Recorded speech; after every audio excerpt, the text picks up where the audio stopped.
Eu nasci com um dom muito estranho. Nasci com a capacidade de ver o que nenhum ser humano nunca viu. Está tudo misturado na minha cabeça. As imagens, os sons, o cheiro. Eu preciso me lembrar. Colocar as coisas em ordem até esse momento. Me lembrar de quem eu sou. Se tivesse que dizer como tudo começou, poderia começar aqui. Beyond Two Souls é um patrimônio do mundo dos jogos ou apenas um filme interativo mal dirigido?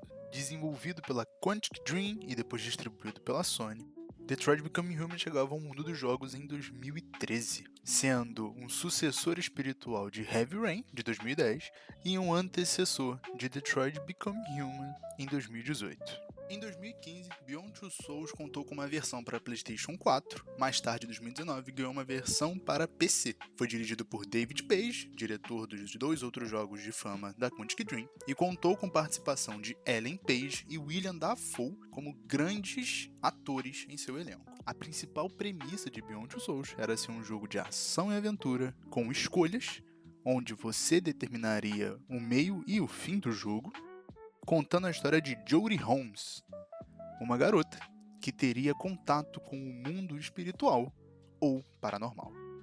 Na época que foi anunciado, contou com um grande hype, porque estariam trazendo grandes atores do mundo cinematográfico para dentro do mundo dos jogos, com uma nova tecnologia de captura de movimentos faciais para tornar o jogo cada vez mais convincente a quem estivesse vendo aquela história de drama trazida por David Cage.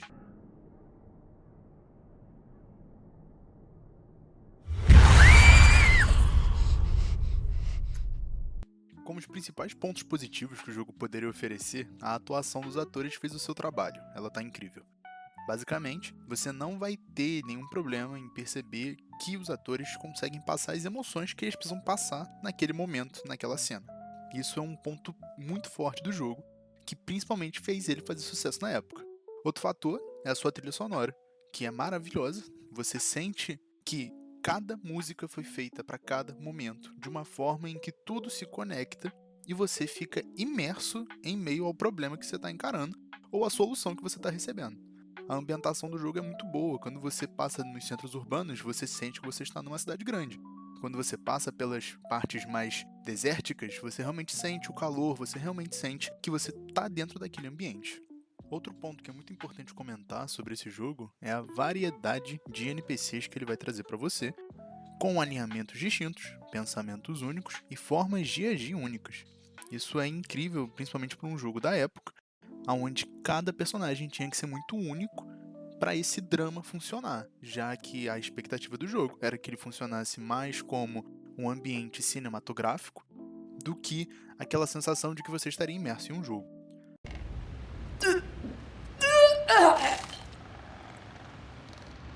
Quando o assunto é pontos negativos, Beyond Two Souls infelizmente sai um pouco da curva.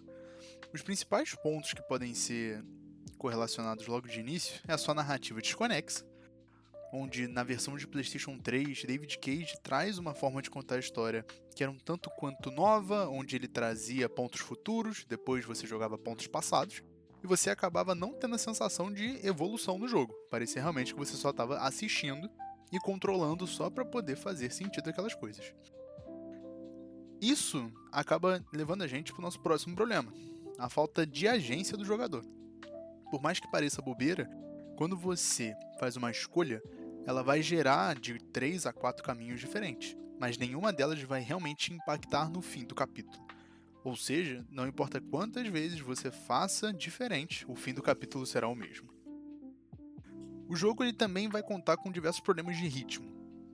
Basicamente, em certos momentos você está em uma guerra e em poucos capítulos depois você vai estar numa vida camponesa tentando se esconder de alguma coisa. Então o jogo ele diversas vezes vai te dar momentos de ação legais e divertidos de jogar. Em outros vai te dar momentos mais maçantes, para quem não curte tanto essa narrativa, poderia ficar entediado com o jogo e até mesmo dropar, dependendo do quanto tempo ele vai passar em cada capítulo. O roteiro, infelizmente, em alguns pontos se mostra forçado. Diversas falas são desconexas, parecendo realmente que só foram ditas para que o roteiro se finalizasse ou continuasse. Um exemplo forte seria a missão dentro do hospital, que nesse momento você percebe que o jogo só precisa rodar e eles fazem falas e situações só para fazer você passar aquela parte. Um grande problema polêmico dessa vez seria como David Cage tratou traumas pessoais e principalmente problemas psicológicos de forma completamente banalizada. Ele traz questões de suicídio, ele traz questões de abuso sexual, sem qualquer tipo de preocupação com quem estaria jogando, ou pior, né, sem qualquer tipo de peso, porque não há problemas em você trazer esse assunto, contanto que você trate ele com o seu devido peso. David Cage acaba negligenciando isso um pouco. Isso faz com que o jogo tome alguns assuntos que são difíceis para algumas pessoas poderem absorver, ou até mesmo, dependendo da idade da pessoa, de entender a complexidade daquilo que está ocorrendo. Comentando agora sobre seus dados técnicos, os gráficos de Beyond Two Souls, na época que lançou em 2013, foram considerados ótimos. Ele era muito bonito, referente a uma potência do PlayStation 3. Quando saiu para PlayStation 4, seus gráficos fizeram o mesmo trabalho. Era um jogo muito bonito, mesmo sendo um jogo um pouco mais antigo que aqueles que estavam saindo para PlayStation 4. E quando recebeu seu porte de PC, seus gráficos também continuaram muito bons, apesar de já existirem jogos com gráficos fora da curva nessa época, como Death Stranding e Mortal Kombat 11. Enquanto isso, a sua jogabilidade fez justamente o caminho contrário. Herdando a jogabilidade de Heavy Rain, Beyond Two Souls tinha uma jogabilidade dura e péssima quando você estava jogando de Jodie Holmes. Era impossível você fazer movimentos fluidos, tendo em vista que ela esbarrava em qualquer coisa e travava. Sem contar que o seu modo de caminhar nem sempre condizia com a cena que você estava vendo. Às vezes você só estava andando em um lugar aberto, sem qualquer risco para a Jodie, e ela andava completamente encanada, dando saltinhos, olhando para trás, como se estivesse sendo perseguida por alguém naquele exato momento. Para o seu porte de PC não resolver esse problema, Jodie continua sendo um peso para quem estiver jogando. Todas as partes que você tem que controlar ela, você basicamente tem que dar o seu máximo para não travar em nada, principalmente nas partes de velocidade, como a moto, o cavalo, o submarino. Então, essas partes se tornam um inferno com a movimentação do jogo. O único ponto bom da sua jogabilidade é justamente o Aiden. O Aiden, por ele não ter colisão, você vai ter um movimento muito mais livre, e as formas de você interagir com o cenário com o Aiden são muito boas e sempre inovadoras. Você nunca vai passar por um momento onde você fala, cara, eu já fiz isso umas 200 vezes. Lógico, algumas coisas vão se repetir, tipo você lidar com entidades, derrubar coisas, mas você nunca vai ter aquela coisa óbvia de, eu vou fazer X, Y e Z em todo cenário. Todo cenário, apesar de ter movimentos iguais com o Aiden, você precisa se reinventar a todo momento, tendo em vista que os cenários têm pontos específicos para o Aiden mexer, cada um deles, obviamente, sendo diferente. O tempo de jogo médio vai ser em torno de 8 a 9 horas. Lógico, se você buscar completar o jogo com todas as conquistas, você vai demorar muito mais tempo. O jogo, infelizmente, ficou datado. Se você for jogar hoje em dia, você vai sentir o peso da datação na jogabilidade. Os gráficos ainda são aceitáveis quando estão no seu máximo ou até mesmo ali no nível mediano. O jogo no lançamento saiu R$ 150, hoje em dia você consegue comprá-lo por R$ 60, o que torna ele um bom custo-benefício para quem quer ver uma história boa.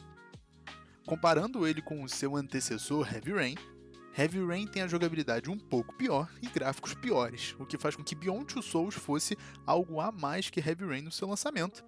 Mas quando se trata de história, storytelling e profundidade dos personagens, Beyond Two Souls acaba falhando nisso. Comparando com o seu sucessor espiritual Detroit Become Human, a gente tem um atropelo. Detroit Become Human foi um dos pontos mais interessantes do mundo dos jogos no seu lançamento, tendo em vista a sua premissa, e principalmente por ter feito o que Beyond Two Souls não conseguiu. Uma jogabilidade um pouco melhor, uma história bem contada e personagens interessantes para todos os lados. Sem contar que as escolhas de Detroit são muito mais finalizadoras de caminhos. Ou seja, em Detroit, se você jogar com um personagem 1 e fizer uma besteira, seu personagem 1 não voltará para o jogo porque ele terá morrido. Enquanto Beyond Two Souls, você sabe que Jodie e Aiden sempre chegarão no fim daquele capítulo. Falando sobre o que o mundo achou de Beyond Two Souls, o mundo efetivamente gostou de Beyond Two Souls. No Metacritic, a sua nota é de 76, comparado a de seu antecessor espiritual Heavy Rain, que é de 75. Beyond Two Souls fez o trabalho dele e um pouquinho mais, apesar de eu discordar dessa parte. E comparado com Detroit, que é basicamente da mesma linha, inclusive da mesma produtora, distribuidora e diretor, Detroit veio com uma nota de 80, provando que tinha como melhorar o que já tinha sido feito bom. Comparado com outros jogos do tema e do gênero, Beyond Two Souls poderia ser comparado com um jogo mais ou menos da mesma época, que seria Life is Strange. Na minha opinião, Beyond Two Souls acaba superando Life is Strange na questão de jogabilidade comparada com a narrativa. Entenda, Beyond Two Souls tem uma jogabilidade ruim. Life is Strange, um pouquinho melhor. Mas em questão de narrativa, Beyond Two Souls acaba te trazendo coisas mais interessantes, mais rápido. Enquanto Life is Strange, você tem todo aquele plot que só é desenrolado mais pro final. Apesar dos dois jogos serem bons, se eu tivesse que escolher entre um, eu colocaria Beyond Two Souls na frente. Enfim, Beyond Two Souls é um bom jogo. Isso pode ser dito mesmo com seus problemas de jogabilidade. O resto que ele se propõe a fazer, ele faz muito bem.